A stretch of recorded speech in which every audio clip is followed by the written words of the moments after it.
জানুয়ারি বিশ্ব যুব দিবস এবং সম্প্রীতি দিবস পালিত হচ্ছে স্বামীজির জন্মদিনে।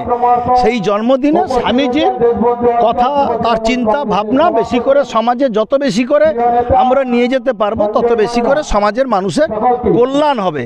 আমরা প্রতিনিয়ত ঝগড়া ঝাঁটি হিংসা নিয়ে আমাদের সমাজ দুর্বল হচ্ছে, কিন্তু স্বামীজির পথই ভারতবর্ষের পথ।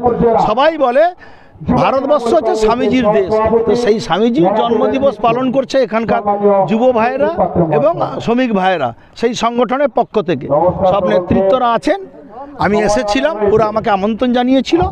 আমি এই এলাকার মানুষের কাছে আমি অনুরোধ করলাম যে স্বামীজির পথই ভারতবর্ষের পথ, স্বামীজির পথই হচ্ছে আমাদের জীবনের বেঁচে থাকার পথ। কোথায় কি একটা মতানৈক্য তৈরি হচ্ছে যে যুব ভার্সেস মাতা? বললাম না, দেওয়ালে লেখা থাকে ছোট পরিবার সুখী পরিবার, পরিবার বড় হলে একটু গণ্ডগোল লাগে। তবে সেটা আমাদের মধ্যে যতই মতের বিরোধ থাকুক না কেন, আমাদের দলের যে সর্বোচ্চ নেত্রী তিনি যখনই আমাদের নির্দেশ দেন আমরা সবাই মিলে সেই কাজটা করি।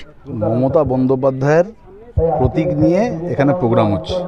মমতা বন্দ্যোপাধ্যায়ের ছবি আর সাধারণ মানুষ এসছেন, এতেই আমাদের হবে। আমরা মমতা বন্দ্যোপাধ্যায়ের কথা বলতে এসেছি। দল বলেছেন যে যেখানে আসছে না সেগুলো নিশ্চিতভাবে আমরা জানানো হবে, আগামী দিনে দেখা যাবে, কোনো অসুবিধা নেই। আমাদের একটাই দাবি যে একত্রিতভাবে 26-এ লড়াই করতে হবে।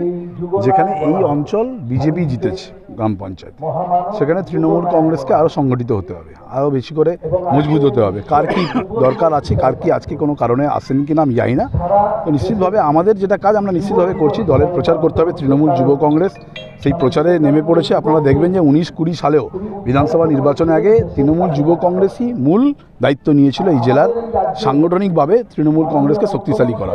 এবং সারা জেলা জুড়ে আমরা প্রচার করেছিলাম, আমরা আন্দোলন করেছিলাম, মিটিং মিছিল করেছিলাম। দল আমাদেরকে সেই নির্দেশ দিয়েছে যে আগামী 1 বছর বাকি আছে নির্বাচনে, সেই নির্বাচনের আগে তৃণমূল যুব কংগ্রেস সর্বত্রই মিটিং মিছিল করবে এবং সর্বত্রই মানুষকে আমরা দলের কথা বলবো, সরকারের কথা বলবো, সরকারের ভাবমূর্তিকে তুলে ধরার চেষ্টা করবো। কোথাও কি একটা দৌড় চলছে? না, সেসব আমি বলতে পারবো। আমি বললাম ওসব কোনো দৌড়ত্ব নেই। আমাদের দলের পরিবারের একজনই নাম, তার নাম মমতা বন্দ্যোপাধ্যায়। তিনি যেখানে থাকবেন, মানুষ যেখানে থাকবে, কে এলো কে গেল জানার দরকার। ওটা তৃণমূল কংগ্রেসের তার ব্যক্তিগত মতামত, তারা উত্তর দিতে পারে। তবে এইটুকুন আপনাদেরকে বলতে পারি, এগরা 2 নম্বর ব্লকের বেশ প্রায় অঞ্চলেই তৃণমূল কংগ্রেসের অস্তিত্ব নেই। সেটা আগামী পঞ্চায়েত মানে গত পঞ্চায়েত নির্বাচনে আপনারা দেখেছেন এবং লোকসভা নির্বাচনেও দেখেছেন, এবং সামনে যে বিধানসভা নির্বাচন আছে সেটা পুনর্বার প্রমাণিত হবে। আর যে সভাটা আজকে ছিল সেটা 3 নম্বর বিবেকানন্দ অঞ্চলের সভা ছিল, আমার নিজের অঞ্চলের সভা ছিল তৃণমূল কংগ্রেসের। এখানে পরিষ্কারভাবে প্রমাণিত হয়েছে তৃণমূল কংগ্রেসে তার নিজেদের মধ্যে গোষ্ঠী কন্দলে ভুগছে এবং তৃণমূল কংগ্রেস সেখানে সভা করার কোনো শক্তি নেই। তাই যুব তৃণমূল কংগ্রেস আর তার শ্রমিক সংগঠন শাখা সংগঠনকে দিয়ে একটা সভা করার চেষ্টা করেছিল, তাতে ফাঁকা ময়দান রেখে তাদেরকে সভা করতে হয়েছে, যেখানে মানুষের কোনো উৎসাহ নেই।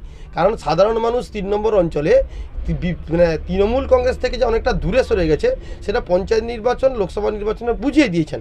তারপরেও তৃণমূল কংগ্রেস নির্লজ্জভাবে সেখানে একটা সভা করতে গেছিল। সে দুঃখের পরিস্থিতিতে আর লজ্জার পরিবেশে আমার মনে হয় ব্লক স্তরের নেতৃত্ব এবং বিধায়ক যেতে পারেননি, তাই বাইরে থেকে বিধায়ককে এনে তাদেরকে সভা করতেছে, এইটুকুনি বলবো। আর তৃণমূল কংগ্রেস 3 নম্বর বিবেকানন্দ অঞ্চলের অস্তিত্ব আছে বলে আমি মনে করতে পারছি না।